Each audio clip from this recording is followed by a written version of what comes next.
পরীক্ষার মূল্যায়ন বিতর্কের পরে দিনভর লিঙ্কেও বিভ্রাট। বিতর্কের মুখে দিন বাড়ল সিবিএসই দ্বাদশের পুনর্মূল্যায়নে। 22শে মের বদলে একদিন বাড়িয়ে 23শে মে পর্যন্ত আবেদন করা যাবে। এবারই প্রথম সিবিএসই উত্তরপত্র মূল্যায়ন হয়েছে ওএসএম পদ্ধতিতে। সেই পদ্ধতি নিয়েই প্রশ্ন তুলেছেন পরীক্ষার্থী এবং অভিভাবকরা। বুধবারই প্রকাশিত হয়েছে সিবিএসই দ্বাদশের রেজাল্ট। সিবিএসই দ্বাদশে এবার পাশের হার কমেছে 3.19%। পরীক্ষার পরে পুনর্মূল্যায়নের আবেদনেও দিনভর ভোগান্তি চলেছে। পরীক্ষার মূল্যায়ন বিতর্কের পরে দিনভর লিঙ্কেও বিভ্রাট। বিতর্কের মুখে দিন বাড়ল সিবিএসই দ্বাদশের পুনর্মূল্যায়নে।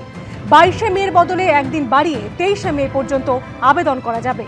এবারই প্রথম সিবিএসই উত্তরপত্র মূল্যায়ন হয়েছে ওএসএম পদ্ধতিতে।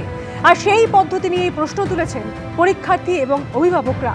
বুধবারই প্রকাশিত হয়েছে সিবিএসই দ্বাদশের রেজাল্ট। সিবিএসই দ্বাদশে এবার পাশের হার কমেছে 3.19%। পরীক্ষার পরে পুনর্মূল্যায়নের আবেদনেও দিনভর ভোগান্তি চলেছে।